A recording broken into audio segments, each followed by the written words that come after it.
Hello friends, I welcome you all to the YouTube channel of Expansion Path Academy, the best institute for law aspirants in the country. They have started this new batch of theirs, which is called Target CLAT December 2025, where you get the best and experienced faculty, best study material, best test series, and personal mentorship. All of these are crucial for you to crack the CLAT exam. So don't waste time, go to their website, contact them, enroll in the batch, and start with your preparations. So today we have gathered here to discuss a very important topic in the CLAT exam, which is called legal reasoning. Today's topic is mastering the art of legal reasoning analysis. And this is presented by me, Abhishek. As you know from the previous video, I'm Abhishek. I work as a law officer under Government of India. And I'm here to present before you this topic called legal reasoning, which is a very important topic of CLAT exam preparation. So let us first see what is legal reasoning. It is nothing but application of legal principles to a factual situation. What do you understand by legal principle? What is this legal principle? Let us say, I tell you one thing. I tell you that, hey, listen, there's a legal principle which says that you cannot enter into a contract. You cannot enter into a contract with a minor. Minor is a person who is less than 18 years. Less than 18 years, okay? You cannot enter into a contract with a minor. If you enter into a contract with a minor, that contract would be void. You cannot do that. You cannot do that. This is a legal principle that I've given you, okay? Then I give you a factual situation. I tell you, Ramesh enters into a contract with Mahesh. However, Mahesh is only 16 years old. And I ask you, based on this legal principle that I've told you, that tell me, would this contract be a valid contract or not? Now what you would do? You would simply go to this legal principle that, hey, you just told me, contract with a minor is a person who's less than 18 years of age, contract with such a person is not valid, it's void. So you'll take this legal principle, you'll apply this to the situation that Ramesh and Mahesh, they have entered into a contract. Mahesh is 16 years old. Therefore, this contract will also be not a valid contract, it will be a void contract. And voila, here you have applied legal reasoning. This is what legal reasoning is. You take a legal principle, you apply it to a factual situation, and you come to a conclusion. This is it. So what is the key for CLAT? The logical application, not rote memorization. So you're supposed to logically apply the legal principles. You're not supposed to memorize them, come to the exam hall and reproduce them on the answer sheet. You're not supposed to do that. They will not expect that from you. What they expect you is that you should be able to logically apply the principle that they have given you in the exam to the situation that they have asked you in the question. Okay? So you have to emphasize on critical thinking, not rote learning. Okay? So let us move to the next slide. Next slide talks about the importance of legal reasoning in the CLAT exam. 25% of the CLAT paper weightage is legal reasoning. So you can see how important this section is. What does it test? It tests comprehension, application, and logical ability. This is what legal reasoning will test. It evaluates aptitude for studying law, whether you are a good or the right candidate for studying law or not. This will be decided on the basis of this section only, legal reasoning. So it's a very, very crucial section. In fact, the most crucial section if you ask me for the CLAT exam. So what is the structure of the legal reasoning questions that they ask you in the CLAT exam? They are mostly passage based questions. So there will be a passage of about 450 words. 450 words का एक passage रहेगा जिसमें से 4 से 5 questions निकाल के वो आपसे पूछेंगे per passage. And those questions will be focused on principle and fact application. They will give you a legal principle, they will put a fact before you, and they will ask you to apply the legal principle to the fact. And you're supposed to use your logical mind and give the correct answer. This is what they will ask you. What are the skills required? Reading comprehension, obviously, you should be able to read the passage that they given you in a very short span of time as soon as possible, by meanwhile trying to take the right information out of it. This is called active reading. Active reading, this is called, there's something called passive reading. Passive reading is कि आप पढ़ रहे हो आंखें बंद करके, बस किसी तरह से पैसेज खत्म कर दिया पढ़ के, बट उसमें था क्या, किस लाइन पे कौन सी बात लिखी हुई थी, इंपॉर्टेंट क्या था आपने हाईलाइट नहीं किया, बस खत्म कर दिया पढ़ के. This is passive reading. They don't ask you for that. आपको अगर लीगल रीजनिंग वाला सेक्शन सॉल्व करना है तो आपको एक्टिव रीडिंग करनी है, पैसिव रीडिंग नहीं करनी है. एनालिटिकल एबिलिटी, ऑब्वियसली एनालाइज करना है आपको तो एनालिटिकल एबिलिटी होनी चाहिए. Logical application definitely. And decision making based question rule, decision making based on rules. तो जो आपको प्रिंसिपल्स दिए हैं, रूल्स दिए हैं, उसके बेसिस पे आपको डिसीजन लेना है कि क्या वो अप्लाई हो रहे हैं या नहीं हो रहे हैं. Common topics covered. तो लीगल रीजनिंग में वैसे तो they do not expect you to cram laws, लेकिन आपको मोटा मोटी इन लॉज की नॉलेज तो होनी चाहिए. Law of contracts, law of torts, criminal law, constitutional law, family law, legal Maxim's and terminologies. मोटा मोटी इनकी नॉलेज तो होनी चाहिए. ये नॉलेज रहेगी तो things will be easier for you in the exam hall. You will have an edge, already an edge. So what types of legal reasoning questions are asked in the exam? First type is principle fact questions. Let us see कि होता क्या है principle fact question. As the name suggests, एक principle रहेगा, एक fact रहेगा. आपसे पूछा जाएगा कि क्या ये जो प्रिंसिपल है वो इस फैक्ट के ऊपर अप्लाई हो रहा है या नहीं हो रहा है. फॉर एग्जाम्पल यहाँ पे क्या लिखा है, प्रिंसिपल दिया है आपको, duty to take care, to take reasonable care. ये एक प्रिंसिपल है, ठीक है. फिर एक फैक्ट दे दिया आपको, X leaves a banana peel, Y slips and is injured. Principle दिया कि भाई आपके पास, आपके ऊपर एक ड्यूटी है कि आपको रीजनेबल केयर करनी है, रीजनेबल केयर रखनी है कोई भी एक्शन लेते टाइम. फैक्ट क्या दे दिया कि एक्स कोई इंसान है, उसने एक बनाना का छिलका छोड़ दिया जमीन पे, वाई का पैर पड़ा, गिर गया, इंजर्ड हो गया, ठीक है. एप्लीकेशन क्या है, सो इसका रिजल्ट क्या है? इसका रिजल्ट ये बोल रहे हैं कि भैया x is liable for negligence. कैसे? इन्होंने पहले ही बोल दिया था कि भैया एक प्रिंसिपल है कि आपकी ड्यूटी बनती है कि आप रीजनेबल केयर रखोगे. रीजनेबल केयर नहीं रखोगे तो उसको क्या बोलते हैं? उसको बोलते हैं नेग्लिजेंस, है ना. आप नेग्लिजेंट थे, आपने केयर क्यों नहीं रखी? आपने नहीं रखी तो आप नेग्लिजेंट हो, ठीक है. तो आपके ऊपर ऑलरेडी एक ड्यूटी कास्ट की गई थी कि आप रीजनेबल केयर रखो, आपने नहीं रखी तो आप नेग्लिजेंट थे.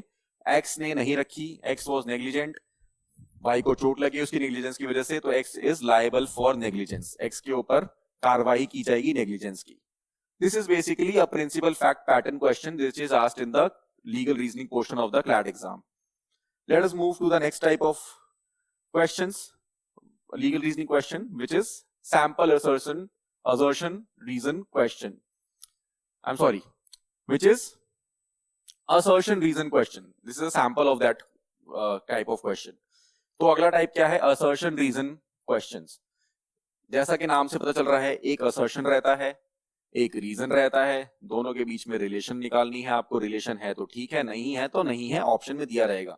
फॉर एग्जांपल एक असर्शन दिया है इन्होंने, a minor can not enter into a valid contract under Indian law. एक असर्शन दे दिया, एक सेंटेंस दे दिया. क्या? जो हमने पहले भी, अभी थोड़ी देर पहले भी बात की थी इस बात की कि माइनर जो है 18 साल से कम उम्र का बच्चा, ठीक है, 18 ईयर्स से कम का बच्चा या व्यक्ति, इंसान, कुछ भी बोलो आप, वो एक वैलिड कॉन्ट्रैक्ट फॉर्म नहीं कर सकता इंडियन लॉ के तहत. ये एक असर्शन है, एक लॉ है समझो. इसकी एक रीजनिंग दी है. इस असर्शन की रीजनिंग क्या दी है? Indian law considers minors incapable of understanding the consequences of contracts and hence protects their interests by declaring contracts with minors as void ab initio.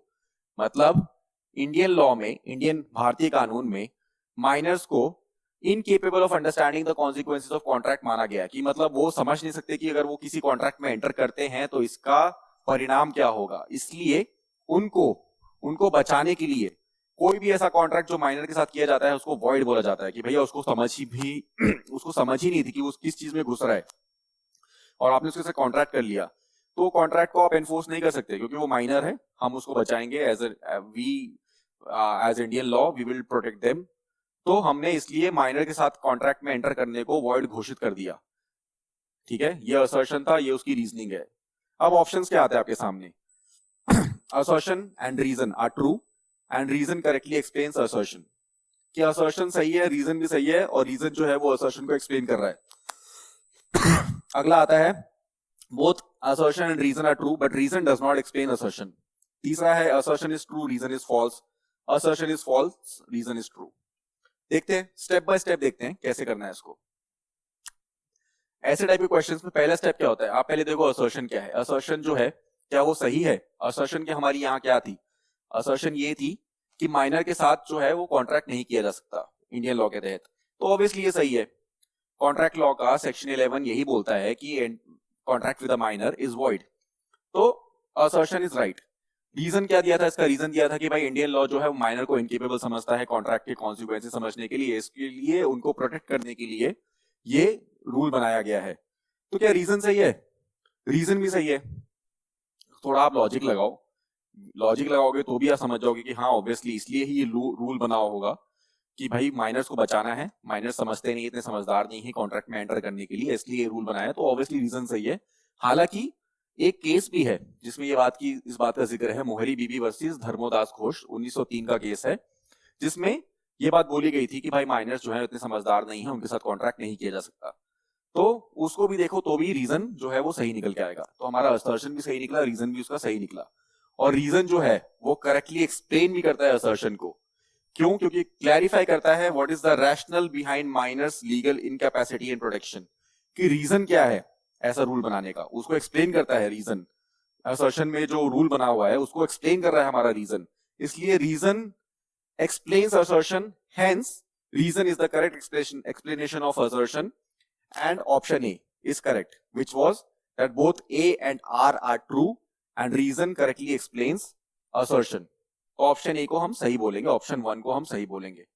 ठीक है, ये हो गया हमारा assertion reason questions, assertion reason type questions. अगला type क्या है? अगला टाइप है कॉज इफेक्ट क्वेश्चन। अब नाम से पता चल रहा है कि भाई एक कॉज रहेगा, एक उसका इफेक्ट रहेगा। आपको रिलेशन बतानी है कि क्या कॉज और इफेक्ट के बीच में रिलेशन है कि नहीं है। इसमें बेसिकली क्या होता है, पहले आपको पैसेज दिया जाता है, पैसेज, छोटा सा पैसेज, जैसे ये पैसेज देख रहे हो, एक छोटा सा पैसेज रहेगा, इसमें एक लॉ का बेसिकली विवरण रहेगा, डिस्क्रिप्शन रहेगा। लेट्स से इसमें देखते हैं इसमें क्या बताते हैं लोग। इसमें इस पैसेज में बोला है according to IPC section 304A which deals with causing death by negligence.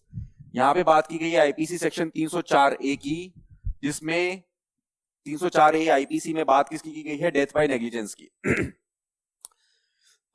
The section states that whoever causes the death of any person by doing any rash or negligent act not amounting to culpable homicide shall be punished with imprisonment of up to 2 years। मतलब कि कोई भी इंसान किसी rash या negligent act से किसी की डेथ कॉज कर देता है तो उसको 2 साल तक की सजा देने का प्रावधान किया गया है सेक्शन 304A आईपीसी में।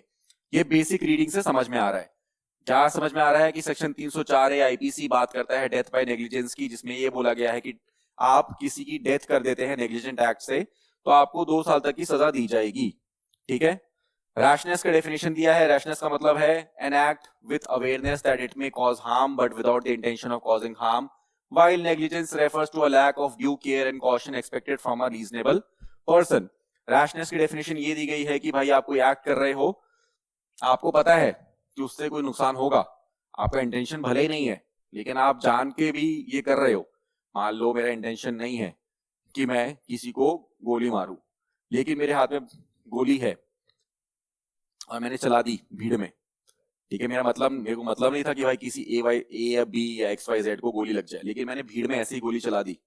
पता तो है ना मुझे किसी को लग सकती है, मैंने चला दी, गोली लग गई, तो वो क्या है भाई, मेरा मन तो नहीं था उसको मारने का, बट किसी को लग गई, वो मर गया, तो मैंने क्या कर दिया भाई, मैंने नेग्लिजेंट एक्ट कर दिया जिससे मैंने किसी की डेथ कर दी। तो 304A आईपीसी में फॉल कर सकता है depending upon the interpretation of the laws. तो ये पैसेज है, ये पैसेज आपको दे दिया, बेसिकली एक लॉ बता दिया। अब इस पैसेज पे इन्होंने क्या दिया है आपको? एक कॉज एंड इफेक्ट दिया है। कॉज क्या दिया है? रमेश का नाम लिया है एक बंदे का। Ramesh driving at a high speed in a densely populated residential area. Ramesh नाम को कोई आदमी है, गाड़ी चला रहा है, बहुत ही तेज तेज स्पीड पे चला रहा है किसी बहुत ही डेंसली पॉपुलेटेड रेजिडेंशियल एरिया पे, और क्या करता है वो, hits and causes the death of a pedestrian, और सड़क पे चलने वाले किसी बंदे का डेथ कॉज कर देता है, क्योंकि ऑब्वियसली आप रेजिडेंशियल एरिया में गाड़ी चला रहे हो, तेज चला रहे हो, फुल चांसेस है कि भाई आप किसी को ठोकोगे, तो आपने ठोक दिया, द पर्सन डाइड। अब ये था हमारा कॉज, तो इससे क्या हुआ, इफेक्ट क्या दिया इन्होंने, इफेक्ट दिया है कि Ramesh is prosecuted and sentenced to imprisonment under section 304A IPC. Ramesh को प्रोसिक्यूट किया गया, यानी उसके ऊपर केस चलाया गया और उसको सजा मिली सेक्शन 304A आईपीसी में। अब ऑप्शंस दिए हैं आपको कि क्या ये कॉज इफेक्ट रिलेशनशिप सही है। पहला ऑप्शन क्या है, the given cause is sufficient to produce the stated effect, जो कॉज था उससे वो इफेक्ट आएगा ही आएगा, तो सेक्शन 304A आईपीसी में उसका जो प्रोसिक्यूशन हुआ है वो सही हुआ है। सेकंड ऑप्शन दिया है, the cause is insufficient by itself, additional circumstances must be established, cause जो है वो इतना सफिशिएंट नहीं था कि उसको 304A में सजा दी जाए, और सर्कमस्टांसेस और कोई फैक्ट होना चाहिए था कि 304A में उसको सजा मिले। थर्ड पॉइंट ऑप्शन दिया है, the cause does not logically lead to the given effect, cause से इफेक्ट आ ही नहीं रहा, मतलब इसमें 300 ये काम करने पे 304A के अंदर सजा मिलनी ही नहीं चाहिए थी। और चौथा ऑप्शन है, cause is unrelated to the effect. चार ऑप्शन दे दिया आपको, आप अपना दिमाग लगाओ, आप बताओ क्या लगता है आपको, क्या लगता है। अभी आपने क्या पढ़ा सेक्शन 304A के बारे में, क्या पढ़ा पिछले पैसेज में, आपको एक पैसेज दिया था इन लोगों ने स्टार्टिंग में कि भाई सेक्शन 304A में causing death by negligence is punishable by 2 years of imprisonment, है ना। तो सेक्शन 304A में डेथ जो है किसी नेग्लिजेंट एक्ट से डेथ करने पे सजा मिलेगी। अब कॉज इफेक्ट में क्या है भाई, रमेश ने गाड़ी चलाई, किसी को मार दिया, रेजिडेंशियल एरिया में तेज चला रहा था गाड़ी, और उसको 304A में इफेक्ट दिया कि भाई 304A में उसकी सजा हुई है, तो रिलेशन बन रहा है भाई। Let's see, step by step चलते हैं, चलो। कॉज आइडेंटिफिकेशन, कॉज क्या था हमारा, रमेश ने गाड़ी चलाई हाई स्पीड से रेजिडेंशियल एरिया में, बंदे की डेथ हो गई। लीगल प्रोविजन क्या कहता है सेक्शन 304A आईपीसी का, कि डेथ कॉज्ड बाय रैश और negligent act is punishable under section 304A IPC, ठीक है। अब क्या करेंगे हम भाई, हम करेंगे we will match the cause and the law, क्या कॉज और लॉ के बीच में एक रिलेशन बन रहा है। रमेश का हाई स्पीड पे गाड़ी चलाना उसकी रैशनेस दिखाता है, देयरफॉर लीगल डेफिनेशन में जो लीगल डेफिनेशन जो है रैशनेस की वो फुलफिल हो रही है। दूसरा भाई उसने डेथ भी कर दी बंदे की, रैश एक्ट किया, डेथ कर दी, तो 304A के जो क्राइटेरिया थे वो फुलफिल हो गए। अब लॉजिकल कनेक्शन हमने बिठा लिया ना भाई, कि जो कॉज के अंदर क्राइटेरिया, जो कॉज के अंदर सर्कमस्टांसेस हैं वो 304A के क्राइटेरिया फुलफिल कर रहे हैं, देयरफॉर कॉज और लॉ के बीच में एक कनेक्शन है। तो कंक्लूजन क्या है, कंक्लूजन ये है कि कॉज जो है वो सफिशिएंट था इफेक्ट कॉज करने के लिए, कॉज जो था वो सफिशिएंट था इफेक्ट के लिए। रमेश का गाड़ी चलाना, उसको 300 गाड़ी चलाना, तेज गाड़ी चलाना, किसी को मार देना सड़क पे, उसको 304A की सजा के लिए सफिशिएंट था। Therefore option A which was that given cause is sufficient to produce the stated effect is correct, option A is correct. अब अगला लीगल रीजनिंग का टाइप आता है लीगल मैक्सिम बेस्ड क्वेश्चन। इसमें तो बहुत सिंपल सी बात है भाई, सीधी सी बात है, एक प्रिंसिपल देंगे आपको, लीगल मैक्सिम देंगे। लीगल मैक्सिम क्या होता है पहले तो समझो। लीगल मैक्सिम कुछ नहीं होता है भाई, लीगल मैक्सिम एक लीगल प्रिंसिपल होता है जो किसी फिलोसोफर, किसी ज्यूरिस्ट, किसी जज ने कभी दी होगी, जिसको आगे तक फॉलो किया गया, जो आज तक हम मान रहे हैं। तो लेट्स से एक लीगल मैक्सिम दिया था बहुत पहले किसी ने, वॉलेंटी नॉन फिट इंजूरिया, जिसका मतलब होता है to a willing person injury is not done, यानी कि कोई अपनी मर्जी से खुद को चोट लगवा रहा है, कोई अपनी मर्जी से अपना नुकसान करवा रहा है, तो वो बाद में ये नहीं बोल सकता कि भाई मेरा नुकसान हो गया। फॉर एग्जाम्पल हिंदी में कहावत है, आ बैल मुझे मार। अब बैल ने आपको मार दिया, आपने खुद ही बोला बैल मुझको आके मार, तो अब आप बैल को थोड़ी बोलोगे भाई तेरे को केस करूंगा मैं, तूने मुझे मार कैसे दिया, आपने बुलाया था बैल को मारने के लिए ना। तो according to this maxim, maxim is volunteer non-fit injury. According to this maxim, no person can enforce a right if they willingly consented to suffer the harm. कोई बंदा अगर willingly consent कर रहा है कि भाई मुझे चोट लगने दो, कोई दिक्कत नहीं है, मेरा नुकसान होने दो, तो बाद में वो राइट एनफोर्स नहीं कर सकता कि मेरा नुकसान हो गया भाई, अब मुझे इसका हर्जाना दो, मुझे भरपाई करो मुझे इसकी, ठीक है। इन्होंने प्रिंसिपल दे दिया आपको, प्रिंसिपल ये बोलता है कि भाई अगर अपनी मर्जी से कोई नुकसान करवाओगे आप अपना, तो उसके लिए हर्जाना भरपाई नहीं मांग सकते। अब आपको एक फैक्ट दे दिया, आदित्य ने एक टिकट ली मैच की, क्रिकेट मैच की, देखने गया वो क्रिकेट स्टेडियम में। क्रिकेट मैच देखते टाइम आदित्य को क्रिकेट की बॉल आके लग गई सर पे लग गई तो इंजरी हो गई। अब आदित्य बोल रहा है कि भाई स्टेडियम वालों के अगेंस्ट में मैं केस फाइल करूंगा। क्यों? क्योंकि उन्होंने कैसे भाई किस तरह का स्टेडियम बनाया है कि आके बॉल लग जा रही है मेरे को, उन्होंने नेग्लिजेंस किया है, उनकी तरफ से नेग्लिजेंस है और मुझे इसका भरपाई, उसका हर्जाना मुझे मिलना चाहिए। अभी हमने प्रिंसिपल क्या पढ़ा है, वॉलिटी नॉन फिट इंजूरिया। कोई काम आप ऐसा काम कर रहे हो जिसके आपको पता है कॉन्सिक्वेंस क्या होने वाला है, कोई ऐसा काम कर रहे हो जिसका कॉन्सिक्वेंस आपको पता है क्या होने वाला है, उसको जानते हुए आप वो काम कर रहे हो, तो अगर वो कॉन्सिक्वेंस हो गया तो उस कॉन्सिक्वेंस का आप हर्जाना या भरपाई नहीं मांग सकते। अब आदित्य ने क्या किया, मैच देखने गया, बॉल लग गई सर पे आकर के। अब वो बोल रहा है कि भाई स्टेडियम वालों मुझे इसका हर्जाना दो। तो आदित्य ने टिकट ली, चोट लगी, मैच देखने गया, बोल रहा है भाई मेरे को हर्जाना दो, इसका हर्जाना मिलेगा उसको। Let's see. क्वेश्चन था, प्रिंसिपल था वॉलिटी नॉन फिट इंजूरिया कि भाई अपनी मर्जी से मैंने कोई काम किया जिसका मुझे पता था कॉन्सिक्वेंस क्या होगा, कॉन्सिक्वेंस हो गया तो उसका हर्जाना नहीं मांग सकते। आदित्य मैच देखने गया, आदित्य को बॉल लगी, उसने भाई उसका हर्जाना मांग लिया, तो क्या उसको हर्जाना मिलेगा? ठीक है, based on the principle stated above decide the outcome of Aditya's claim. क्या आदित्य को मिलेगा? Aditya can claim compensation since the stadium authority was negligent. पहला ऑप्शन ये है कि आदित्य को हर्जाना मिलेगा। क्यों? क्योंकि स्टेडियम अथॉरिटी जो थी वो नेग्लिजेंट थी। दूसरा ऑप्शन है कि भाई Aditya can not claim compensation. दूसरा ऑप्शन है कि भाई Aditya can not claim compensation because he voluntarily accepted the risk by attending the cricket match. Aditya को कोई कंपेंसेशन नहीं मिलेगा। जब वो क्रिकेट मैच देखने गया उसको पता था कि भाई क्रिकेट मैच देख रहा हूं तो बॉल लग सकती है, उसके बावजूद वो क्रिकेट मैच देखने गया, तो he knew the effects, he knew the consequences, yet he went to watch the cricket match, therefore he is not liable for any compensation। अगला ऑप्शन है Aditya can claim compensation only if the injury severe. बहुत तेज चोट लगी होती तो वो compensation मांगता, हल्की चोट पे नहीं मांग सकता। एक ऑप्शन ये है। चौथा ऑप्शन है Aditya can claim compensation as the stadium has absolute liability for the spectator safety. और चौथा ऑप्शन है कि भाई आदित्य को कंपेंसेशन मिलना चाहिए क्योंकि स्टेडियम की एब्सोल्यूट लायबिलिटी थी कि भाई वो स्पेक्टेटर की सेफ्टी को इंश्योर करे। तो लेट्स सी क्या सही है क्या गलत है। स्टेप 1 क्या है भाई, हमने क्या पढ़ा था, पहला मैक्सिम क्या पढ़ा था हमने, वॉलंटरी नॉन फिट इंजूरिया, जिसका मतलब है कि person who voluntarily accepts the risks can not later claim compensation. किसी को पता है कि भाई रिस्क है उसके अंदर, इसके बाद भी वो काम कर रहा है तो उसका कंपेंसेशन वो नहीं मांग सकता। ये हमने प्रिंसिपल पढ़ा था। अगला क्या था, आदित्य का केस हमने पढ़ा। आदित्य गया मैच देखने, उसको पता था कि भाई क्रिकेट मैच देख रहा हूँ, उसके बावजूद वो गया, क्रिकेट मैच में बॉल लग सकती थी उसको ये पता था, उसके बावजूद वो गया, उसको बॉल लग गई। तो प्रिंसिपल को पकड़ेंगे, फैक्ट को पकड़ेंगे, प्रिंसिपल को फैक्ट पे लगाएंगे और हमें क्या सॉल्यूशन मिलता है इसका कि आदित्य को कंपेंसेशन नहीं मिलेगा। आदित्य को पता था बॉल लग सकती थी, yet he went to see the match, he is not liable for any compensation, he will not get any compensation at all because कोई negligence नहीं था। he knew it that there is a risk that ball can hit him, yet he went to see the match, कोई compensation नहीं मिलेगा इस बात का। ठीक है, चलो, तो ये था हमारा सॉल्यूशन। ये थे हमारे लीगल रीजनिंग के 4 टाइप के क्वेश्चंस, तो हमने अभी कवर किए। आप वापस से एक बार रिवाइंड करो, इनको वापस से देखो, जितनी बार देख सकते हो, दिमाग में बैठाओ। इन 4 के अलावा कोई और टाइप का क्वेश्चन आपको एग्जाम में नहीं आएगा। लीगल रीजनिंग के इसी टाइप के क्वेश्चन आएंगे, घुमा फिरा के पैसेज बड़ा कर देंगे, छोटा कर देंगे, बट सवाल ऐसे ही बनेंगे और उनको टैकल भी इसी तरह से करना है जैसे आपको यहाँ पे सिखाया गया है।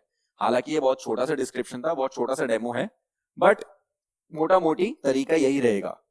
तो how to approach legal reasoning questions, approach कैसे करना है भाई? पहले तो प्रिंसिपल को अच्छे से पढ़ो, read the principle carefully, understand the facts, apply the principle without assumption.